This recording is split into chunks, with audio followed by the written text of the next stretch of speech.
Gracias por continuar con Hechos AM. Llegamos al jueves 10 de diciembre de 2020 y esta mañana, como les anunciábamos, vamos a tener una conversación con analistas para hablar de algunos de los temas que están en las agendas informativas en estos días. Como por ejemplo, en un giro un tanto inesperado, se anunció que el comisionado Mauricio Reza Chicas había renunciado al cargo de viceministro de Justicia y Seguridad. Esto tomó por sorpresa a la Asamblea Legislativa, que tenía ya montada una plenaria donde se iba a decidir retirar el fuero al funcionario.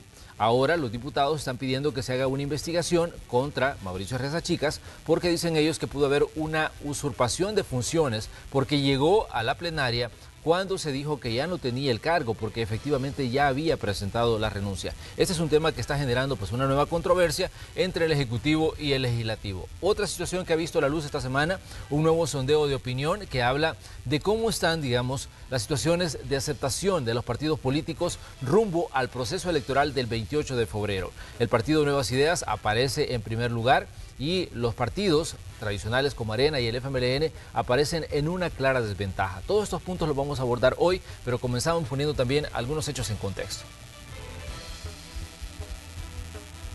La comisionada presidencial Carolina Recino sostuvo este miércoles que la renuncia de Mauricio Arriaza Chicas a su cargo de viceministro de Justicia y Seguridad Pública ad honorem fue una decisión personal. El martes, tanto uno de los defensores de Arriaza Chicas en el proceso de antejuicio que enfrentaba en la Asamblea Legislativa por incumplimiento de deberes, así como el presidente Nayib Bukele, comunicaron su renuncia. Recinos aseguró en este mismo espacio que Chicas decidió no prestarse al juego de los diputados y a su show electorero. En su cuenta de Twitter, el presidente de la República, Nayib Bukele, aseguró que aceptó la renuncia de Arriaza Chicas, la cual se publicó en el Diario Oficial y se certificó el mismo lunes. La comisionada dijo que los diputados cayeron en su propia trampa al apresurarse con el proceso por la proximidad de las elecciones. Esta mañana realizaremos un análisis de la coyuntura política nacional. Bienvenidos a la entrevista de Hechos AM. Así es, saludamos a nuestros invitados de esta mañana de jueves. Está con nosotros Eduardo Escobar, parte de Acción Ciudadana. Eduardo, buenos días. Un gusto que nos acompañe aquí en Hechos AM. Buenos días, Manuel, un gusto.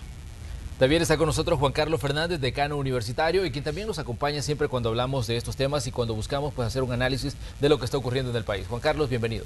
Buenos días, Manuel, siempre un gusto acompañarles.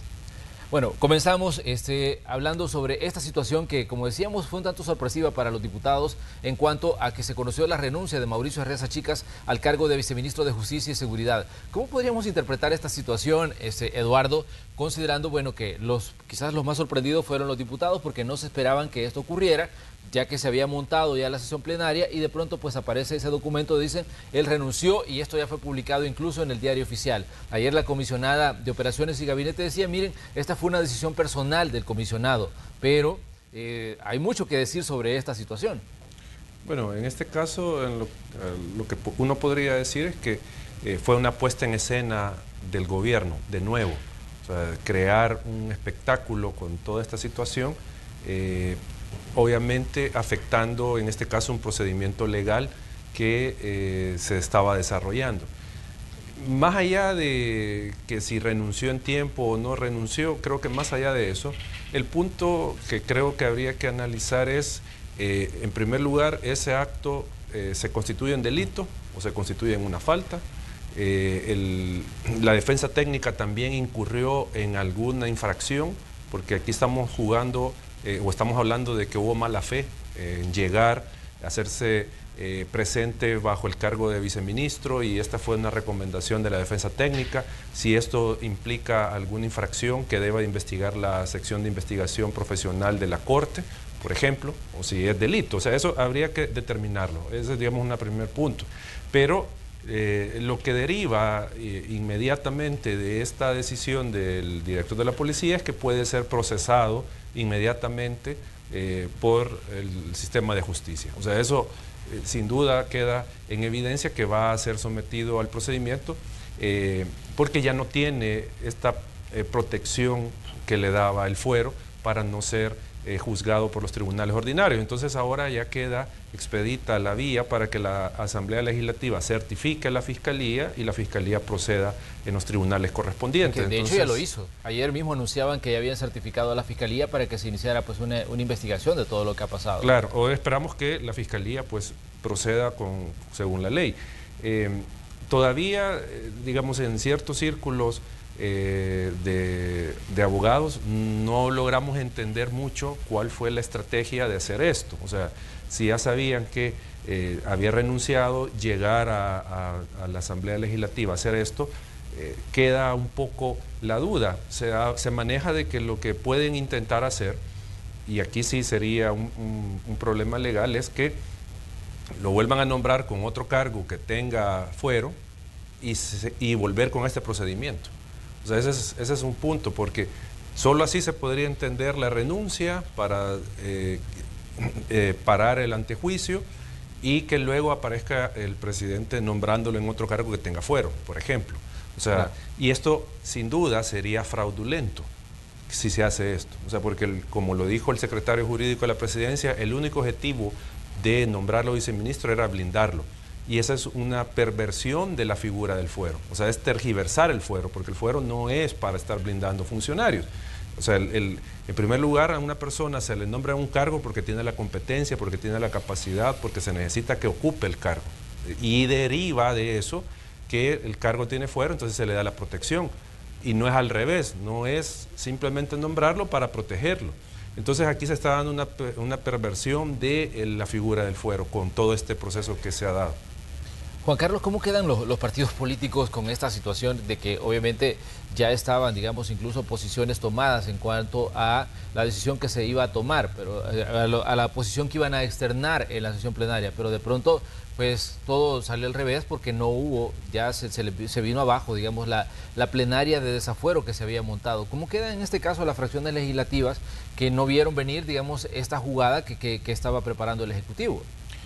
Creo que en efecto estamos frente a uno de los tantos capítulos de conflicto entre los órganos y sí debemos de reconocer que dos de los miembros de la comisión ya habían adelantado criterios sobre la decisión que iban a tomar.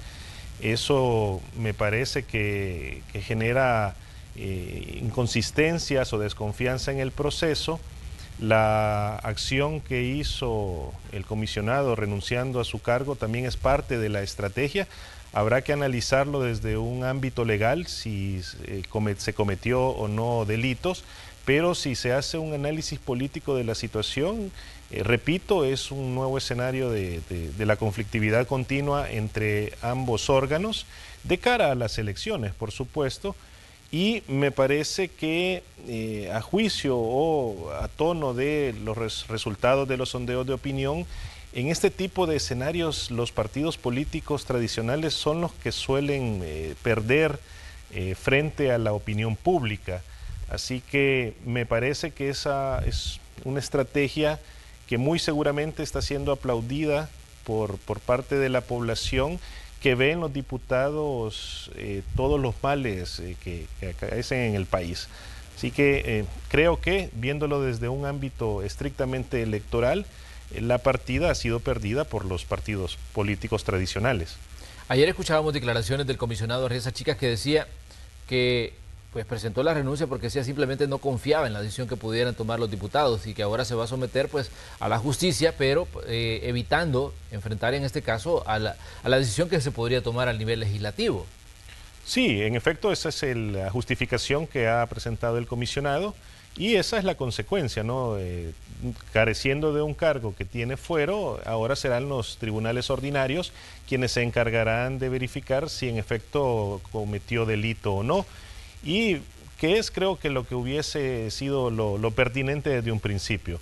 Habrá que ver si habrá una nueva jugada, una estrategia de cualquiera de las dos partes para ver cómo se prolonga este tema.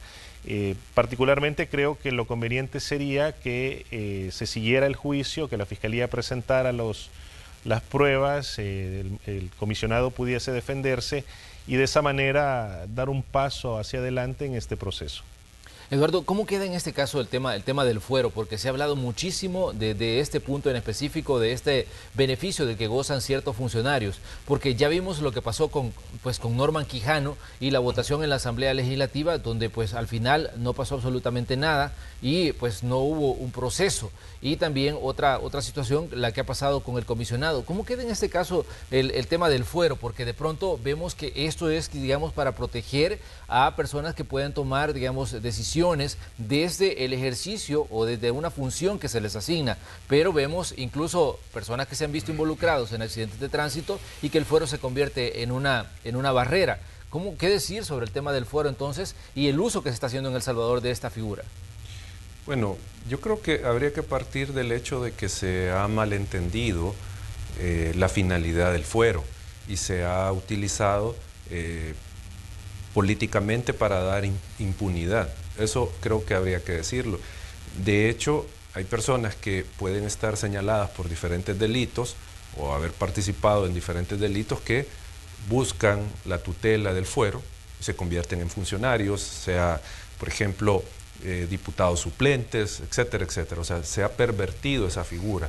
Y creo que lo que habría que analizar es que este gobierno también está en esa lógica de utilizar de esta manera el fuero. O sea, están siguiendo el patrón que hemos visto en los diferentes partidos políticos que han estado al frente del Ejecutivo, o sea, utilizar y escudarse en el fuero. Ahora, creo yo que habría que decirle a la ciudadanía que el fuero es necesario. El fuero no se puede eliminar, como algunas voces lo dicen, de que hay que eliminar el fuero para todos los funcionarios. Porque recordemos que el fuero tiene como finalidad proteger la función pública, no proteger a la persona per se, sino que proteger la función pública.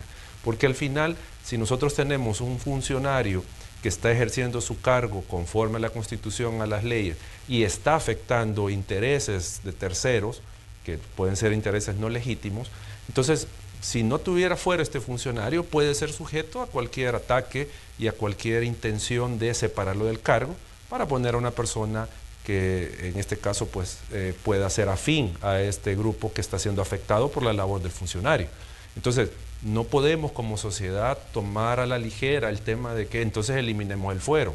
O sea, simplemente acá de lo que se trata es tal vez de clarificar los límites y que los funcionarios de la Asamblea Legislativa, del Ejecutivo y el resto de órganos lo utilicen adecuadamente, porque acá es el tema de no pervertir la figura.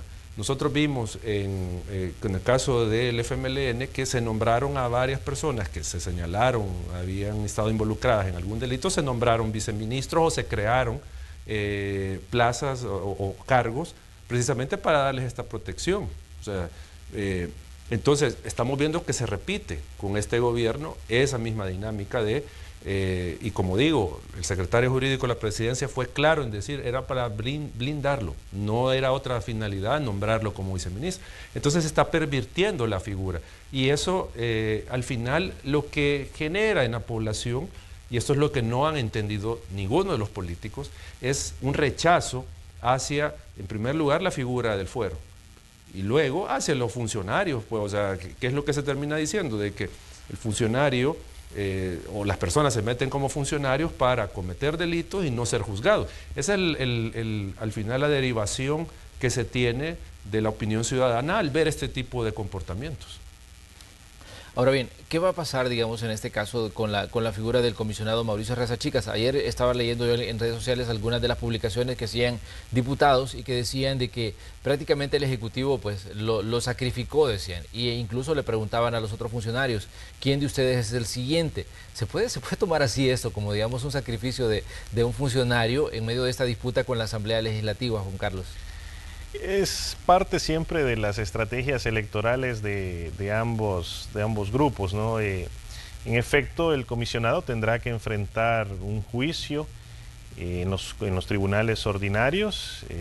De todas formas, era previsible que el fuero se le iba a ser despojado de él en la Asamblea Legislativa, y creo que los diputados lo que están tratando de establecer es un precedente en cuanto a que se pueda o no enjuiciar a funcionarios del presente gobierno.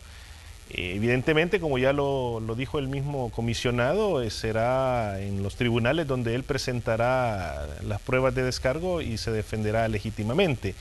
Yo creo que a la base de toda esta situación es la necesidad de respetar la institucionalidad del país para evitar que este tipo de situaciones ocupen la atención tanto de funcionarios como de la población, cuando hay otra serie de problemáticas más importantes que debemos de prestarle atención.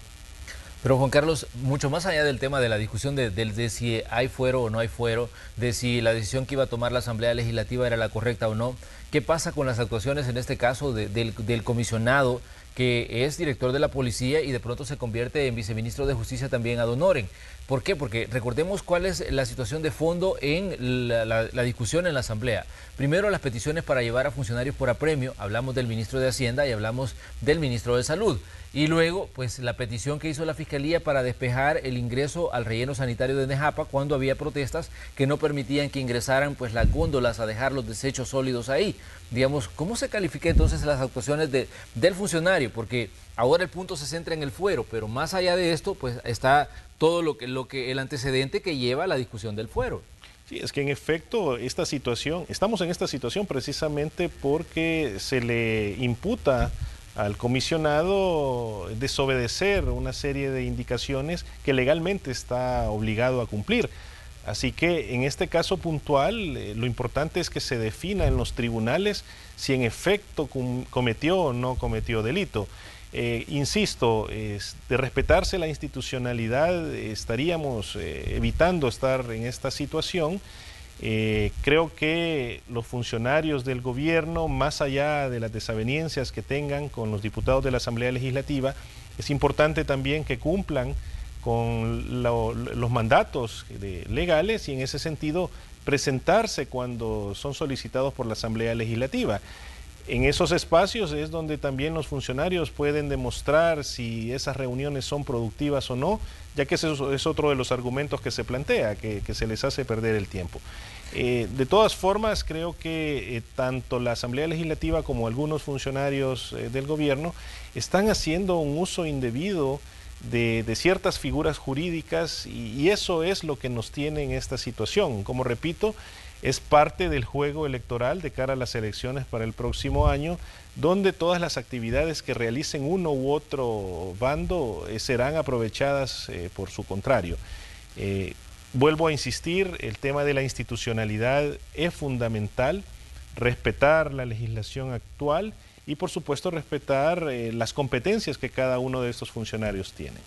Eduardo, es válido, digamos, son válidos los argumentos de ambas partes, porque por un lado, en este caso, digamos, los diputados dicen, miren, el comisionado desobedeció una orden que emanaba, en este caso, de un órgano de Estado que le estaba pidiendo llevar a funcionarios que no acudieron a las citas que le hizo una comisión de la Asamblea Legislativa. Y por el otro lado, cuando se hacía esta petición, bueno, el comisionado pues hacía toda una explicación y daba incluso un análisis jurídico de por qué no llevaba por apremio a los funcionarios. Bueno, en este caso creo que habría que partir de que en la Constitución se establece como una obligación de todos los funcionarios el acudir a las citas que le hiciere la comisión, cualquier comisión especial. O sea, eso es una obligación de cualquier funcionario y es una obligación constitucional, no es una obligación legal, sino que es constitucional, tiene ese carácter esta obligación. Entonces, al no haber acudido el ministro de Hacienda creo que cuarta convocatoria que se le hizo. Entonces, lo que dice la Constitución es que se puede usar la fuerza pública solo para efectos de hacerlo comparecer ante la autoridad. O sea, solo para ese efecto. Acá no estamos hablando de que se le va a detener, se le va a procesar, porque eso es lo que ha dicho también algunos defensores del viceministro. Y digo, no la defensa técnica, sino que gente que está señalando de que porque tiene fuero no se le podía hacer concurrir por el uso de la fuerza. Claro que sí. El fuero lo único que hace es impedir que este funcionario sea juzgado en los tribunales ordinarios inmediatamente por un delito. O sea, eso es lo único que hace el fuero. El fuero no lo inmuniza, que no se le pueda sancionar, que no se le pueda multar, que no se le pueda destituir del cargo, que no incluso se le pueda en este caso llevar con apremio para hacer cumplir una orden. Entonces, si tenemos claro eso de que estaba obligado el funcionario a comparecer y por lo tanto el director de la policía estaba obligado a cumplir con esa orden, ahí tenemos el incumplimiento de deberes. O sea, así de claro, no hay, digamos, un margen para interpretar de forma distinta los hechos. Alguien puede decir, pero es que el director de la policía no tiene que cumplir órdenes ilegales. Y ahí es donde la defensa que ha vertido el director de la policía es muy débil. ¿Por qué? Porque en primer lugar entramos a analizar si la orden fue emanada de autoridad competente. Sí lo fue emanada. ¿Cuál fue la orden? ¿Qué es lo que dice la Constitución? Que se haga llegar con apremio, que se haga con el uso de la fuerza. Entonces, la Asamblea no actuó más allá de ese marco, sino que a la no comparecencia, a cuarta vez, se le hizo este requerimiento al director de la policía que lo llevara a la sesión. Entonces, si uno comienza a ver esos aspectos, en realidad hubo una infracción a la ley, a la Constitución por parte del director de la Policía Nacional Civil. ¿Ya? Entonces ahí creo que es poco el margen para discutir si hubo o no infracción. Pero lo preocupante acá es lo que dijo el director de la policía, de que él analizó esta decisión y para él era ilegal. Entonces ahí entramos a otro punto, que se está desnaturalizando la labor y la función constitucional de la Policía Nacional Civil, que es auxiliar, o sea, es la seguridad pública, pero jugar un rol también de auxilio al resto de órganos de Estado. Entonces acá, ¿qué es lo que vamos a tener?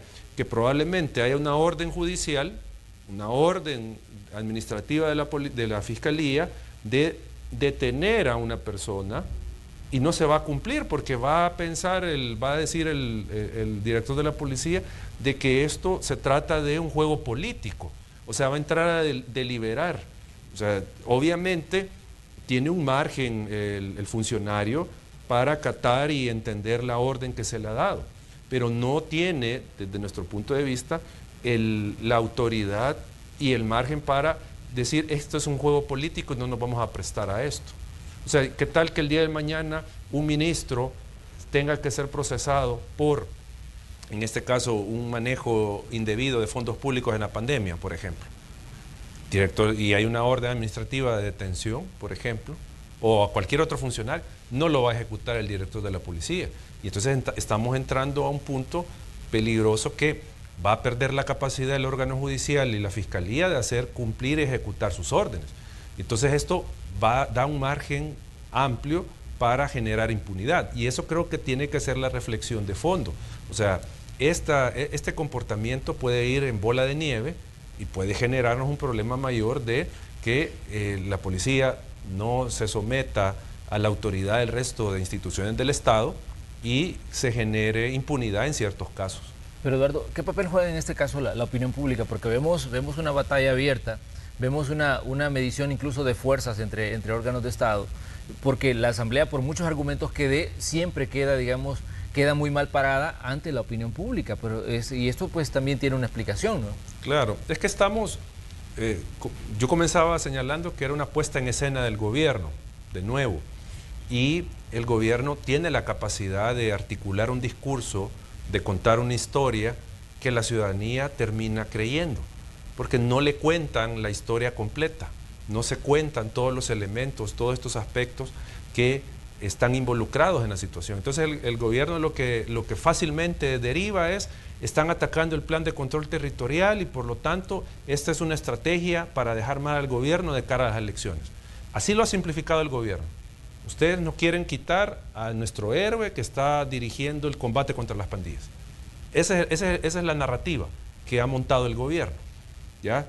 Pero cuando uno comienza a ver qué es lo que ha sucedido, en realidad, si el director de la policía, o si vamos más atrás, si el ministro hubiese cumplido con el requerimiento de la Asamblea, nada de esto hubiera pasado. No hubiera pasado nada de esto. La Asamblea no hubiera requerido el uso de la fuerza para llevar al ministro y no se hubiera montado el antejuicio. Así de sencillo. O sea, es un autoatentado el que se hizo el gobierno al no querer comparecer el ministro y luego el director no acatar esa orden. O sea, no es que si él lo hubiera hecho, siempre se hubiera procedido contra él, sino que el punto es que no lo hicieron. Porque llama la atención que en la sesión de desafuero estaba el ministro. Ahí se pudo llegar, pero ¿por qué no pudo llegar a las comisiones cuando se les pidió?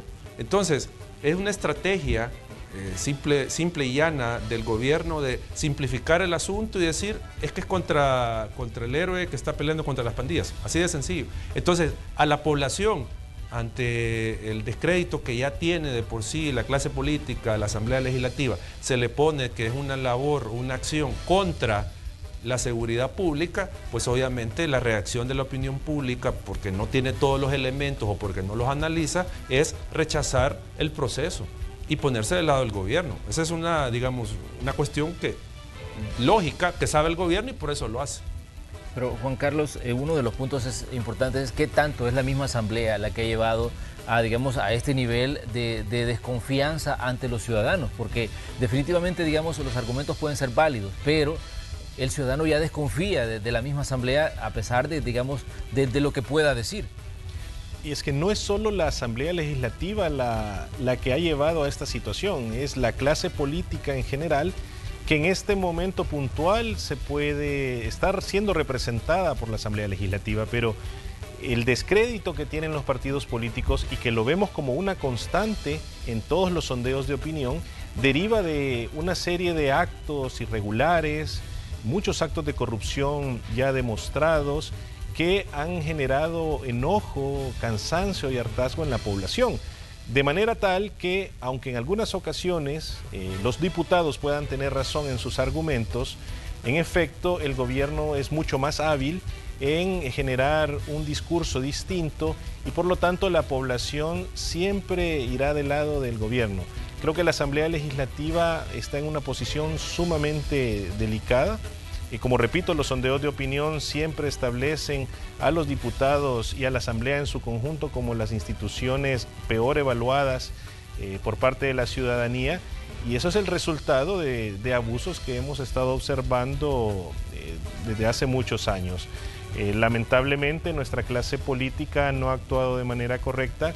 Y es precisamente esas acciones las que estamos observando en este momento, cómo están mermando las posibilidades políticas de todos estos institutos. Muy bien, vamos a hacer un pequeño espacio para comerciales y cuando regresemos vamos a hablar precisamente de sondeos de opinión. La UCA acaba de publicar una encuesta, el Instituto Universitario de Opinión Pública de este centro de estudios lo ha dado a conocer y donde pues hay marcadas diferencias entre los partidos políticos ya con miras en el proceso del 28 de febrero.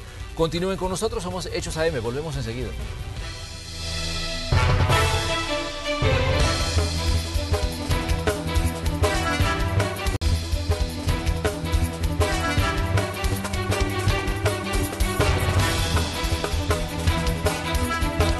Continuamos con más de la entrevista de Hechos AM en esta mañana de jueves 10 de diciembre de 2020. Hoy tenemos como invitados a Eduardo Escobar de Acción Ciudadana y también al decano universitario Juan Carlos Fernández. Estamos hablando de diversos temas que se han puesto o que han entrado de lleno a las agendas informativas en estos días. Por ejemplo, conocíamos los resultados de un nuevo sondeo de opinión que lo hizo público el Instituto Universitario de Opinión Pública de la UCA, el YUDOP, y daba pues datos muy interesantes. Por ejemplo, una de las preguntas es el nivel de credibilidad que se tiene en el proceso electoral. Un 46.6%, escuche usted, 46.6% respondió que no tiene confianza en el Tribunal Supremo Electoral. Por otra parte, un 37.6% tiene poca confianza en el proceso y el 47.9% opina que podría haber fraude. Entonces, estamos ante un proceso electoral que se considera importantísimo para el país y donde la palabra fraude ya ha aparecido en escena también a través de publicaciones que incluso ha hecho el mismo presidente de la República.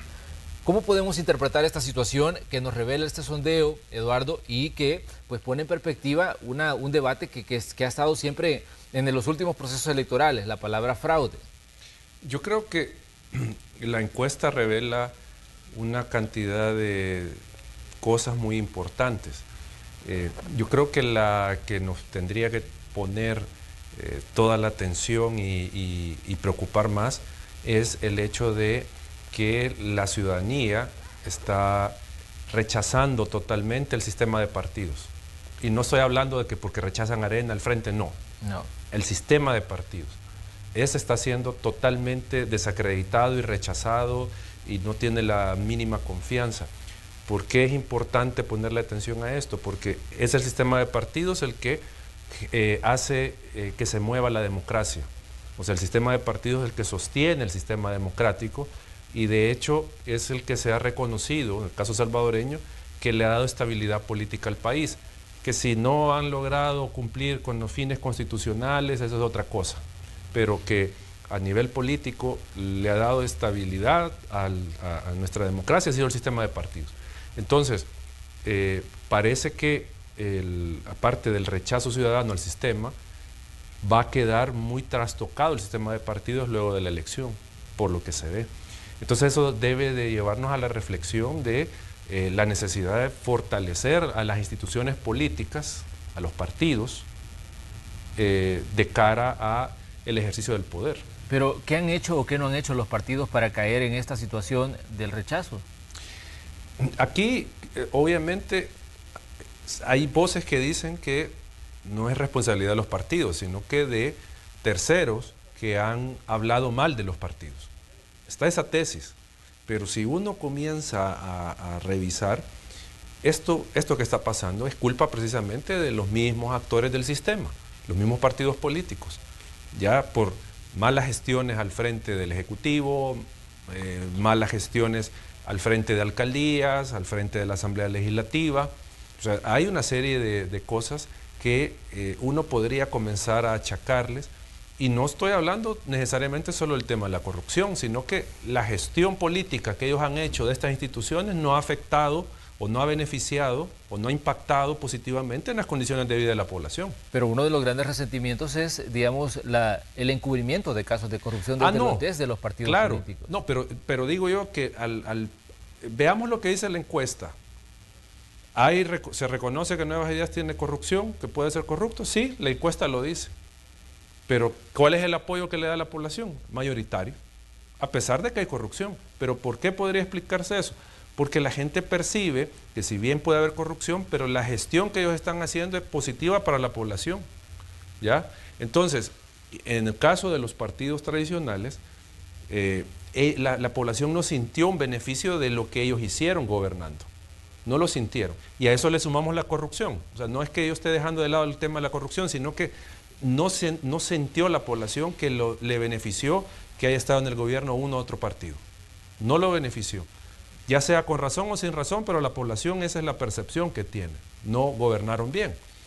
Entonces, y a eso le sumamos que se destaparon casos de corrupción, entonces tenemos la tormenta perfecta de que partidos que la gestión pública, la gestión de la cosa pública no la hicieron bien para el beneficio de la ciudadanía, y aparte de eso, esa gestión también tuvo corrupción. Entonces es como digo, una tormenta perfecta contra el sistema de partidos, contra la institucionalidad.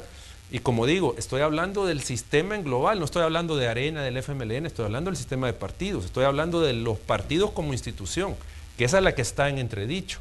Claro. Siempre lo ha estado, pero creo que ahora es un momento más crítico del sistema de partidos. Entonces, ahí hay un elemento, y el otro es el fraude.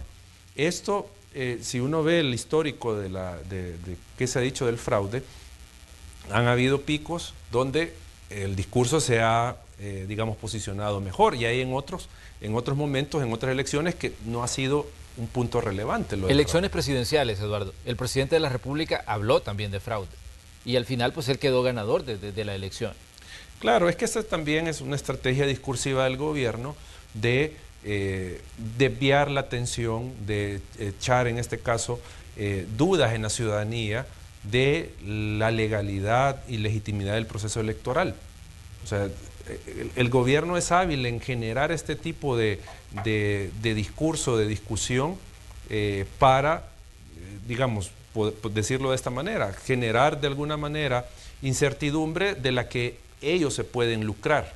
O sea, porque al final el estar diciendo, ¿cómo se llama?, que hay fraude, se pone al gobierno del Partido Nuevas Ideas en calidad de mártir, de que me están atacando, toda la rancia política me está atacando y quieren hacernos fraude. Entonces eso también es una estrategia de generar adhesión, simpatía, pero que lleva un lado negativo.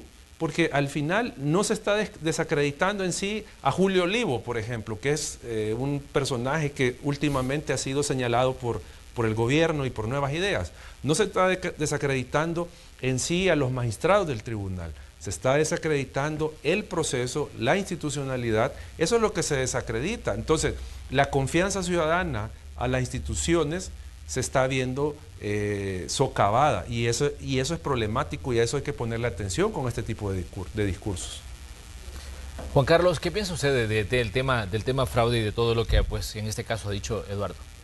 El fraude es un elemento que suele ser marcado, señalado siempre previo a una elección.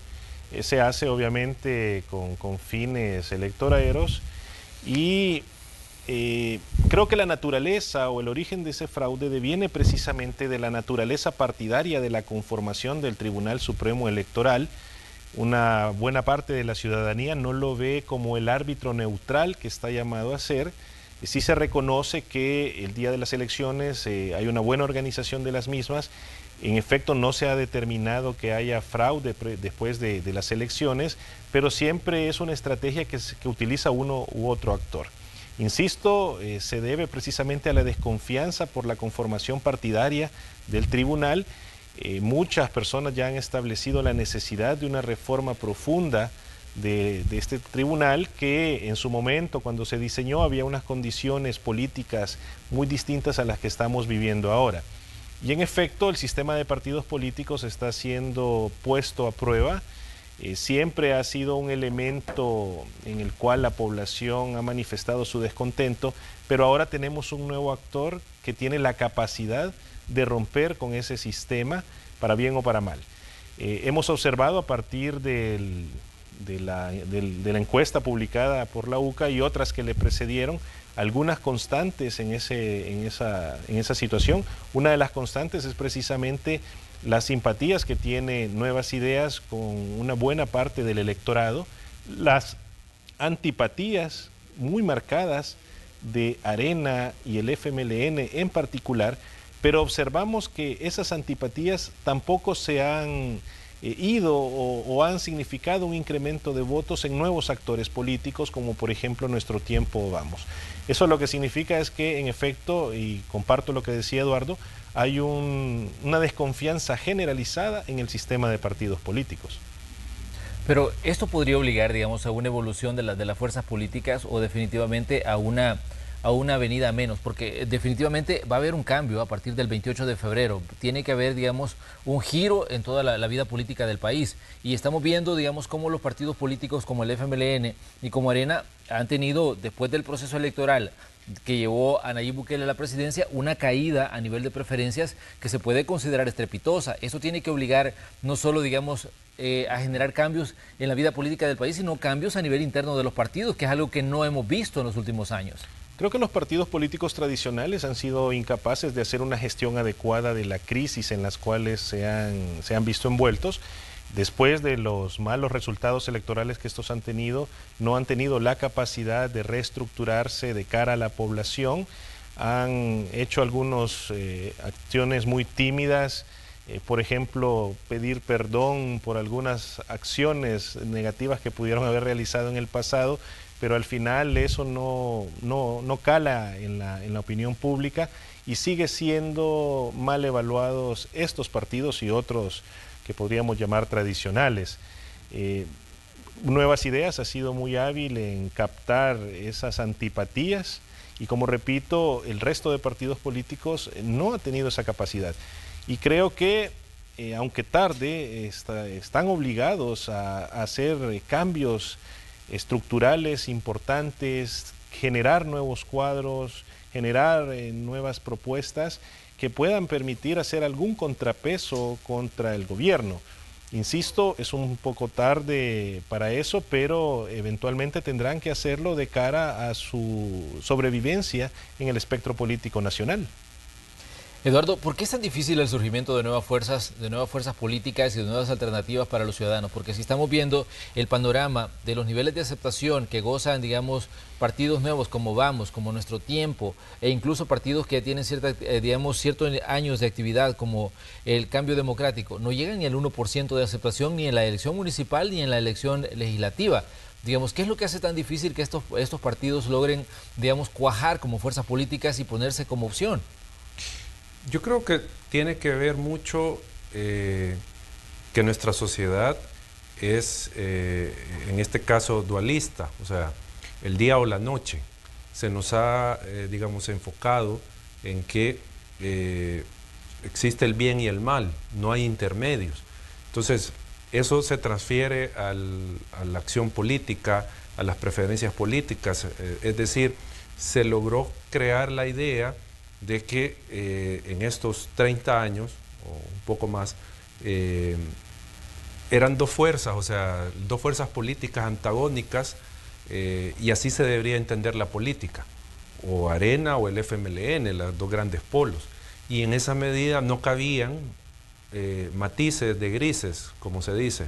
Sí. O sea, lo que yo quiero decir es que la realidad política nos muestra que hay diferentes tonalidades de los colores, o sea, hay negro, hay azul, hay blanco, hay grises, pero se nos ha encasillado o se nos encasilló en que o negro o blanco, dejando fuera todos estos matices de gris. Entonces, esto al final repercutió en la opción ciudadana electoral. O sea, al final, si ustedes revisan todos estos años, Arena y el FMLN han obtenido prácticamente el 80% o más de la fuerza legislativa. Claro. Ellos mantuvieron el control del Ejecutivo. ¿Pero por qué? Porque siempre se dio esta visión dual de la política. Entonces ahora esto, obviamente uno lo comienza a ver que significó la imposibilidad de crear terceras fuerzas viables que pudieran y que fueran lo suficientemente sólidas y grandes para, ¿cómo se llama?, ser opción para los ciudadanos.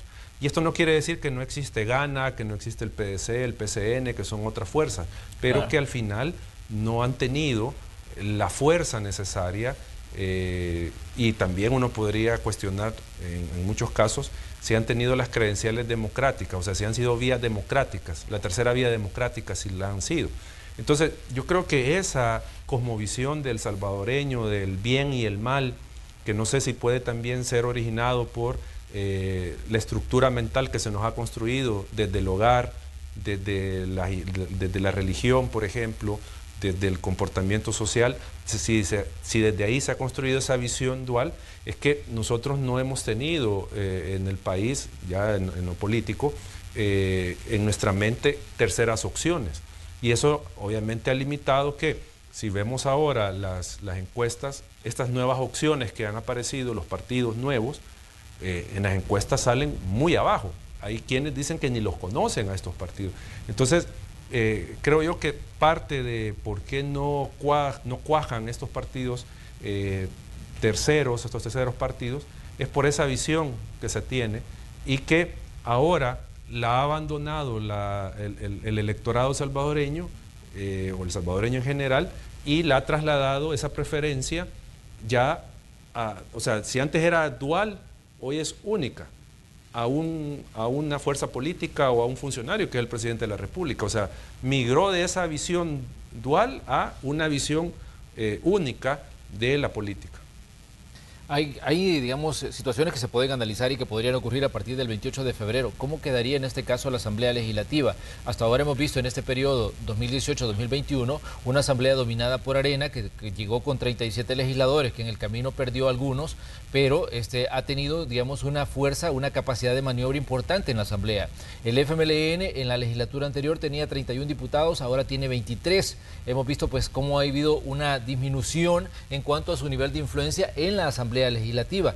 La interrogante que surge acá es cómo puede quedar distribuido digamos, el poder en la Asamblea Legislativa a partir del 28 de febrero y cómo puede quedar también el control del territorio, considerando que son Arena y el FMLN los que han gobernado pues muchas de las alcaldías del país y que podría pues marcarse un cambio, porque cuando vemos el sondeo de la UCA, que puede decirse, digamos, es solo una fotografía de un momento, indica que por lo menos el 44% dice que está a favor de que sean Nuevas Ideas los que gobiernen las alcaldías y un 64% le dan, digamos, el aval a nivel legislativo. Juan Carlos, digamos, ¿cómo podría quedar dibujado ese mapa del control de un órgano de Estado tan importante como la Asamblea?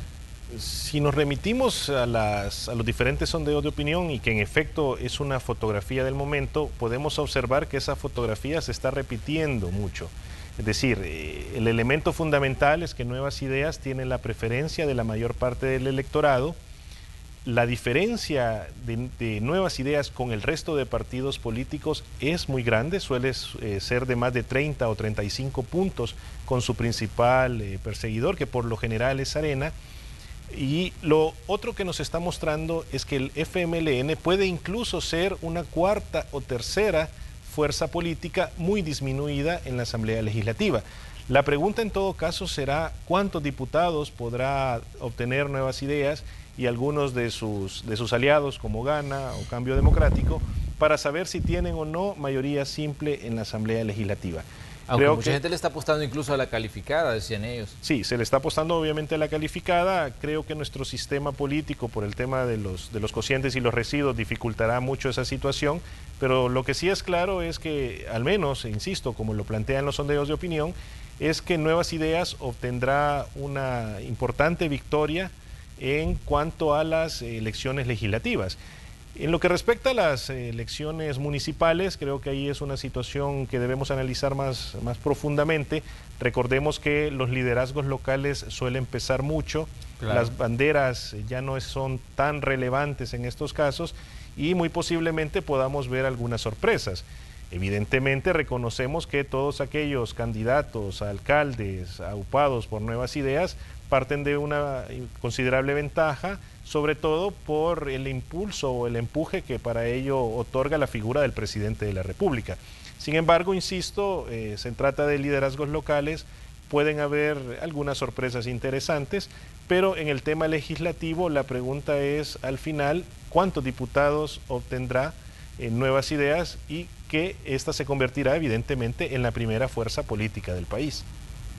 Pero, Eduardo, ¿qué puede significar el hecho, digamos, de que en este caso Nuevas Ideas y Gana tengan un control de la Asamblea Legislativa y que tengan esa capacidad de maniobra que, digamos, esté a tono con las decisiones que pueda tomar el Ejecutivo en determinado momento? Bueno, desde el punto de vista de la gobernabilidad, esto sin duda va a ser beneficioso para el gobierno porque va a superar, digamos, la dificultad que plantea un sistema, nuestro sistema político, porque nuestro sistema es presidencialista, donde no se le asegura al presidente de la República mayoría en la Asamblea Legislativa. O sea, el sistema está diseñado así, de que no necesariamente el presidente va a tener control del legislativo. Claro. Y esto entraña una serie de, si se quiere, fortalezas y debilidades. La debilidad, en este caso, desde el punto de vista de la gobernabilidad, es que el Ejecutivo tiene que pactar para implementar su programa de gobierno.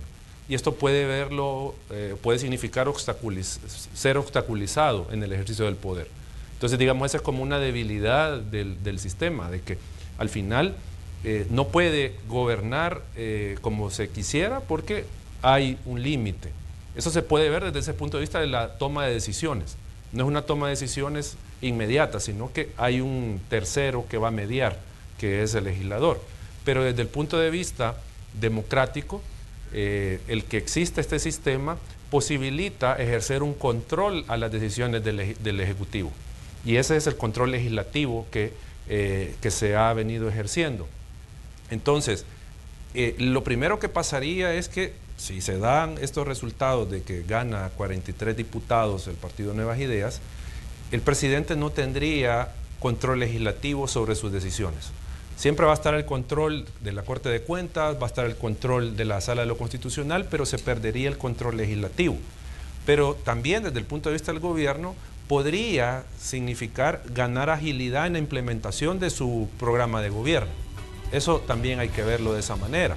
O sea, van a pasar las dos cosas a la vez, que gana el gobierno agilidad para tomar decisiones, pero se pierde el control que se puede ejercer desde la Asamblea Legislativa.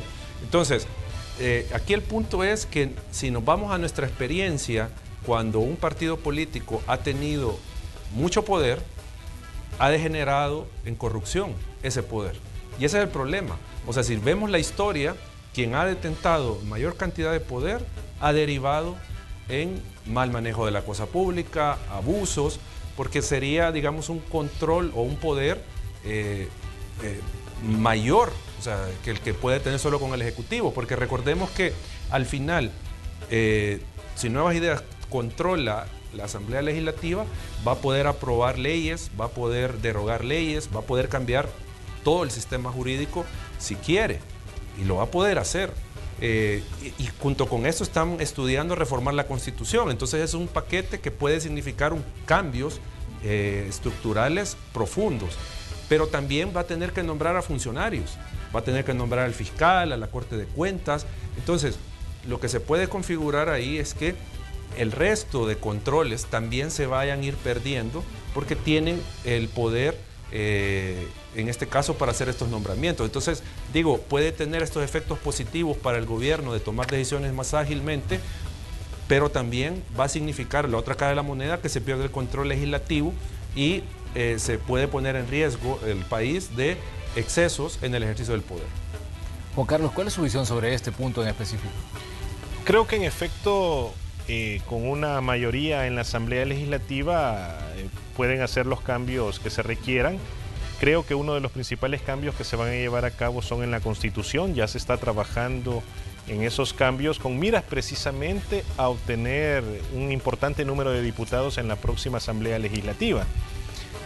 Obviamente eso también significará una mayor agilidad en la toma de decisiones e implementación de políticas públicas en el gobierno, pero en efecto puede haber una disminución en los pesos y contrapesos. El problema es que, a pesar de que todo ese sistema de pesos y contrapesos ha existido en el país, hemos seguido siendo testigos de una serie de actos de corrupción y la ciudadanía, por lo tanto, no ve un beneficio tangible en ese sistema de pesos y contrapesos cuando observa que ciertos partidos políticos no han representado los intereses de la ciudadanía.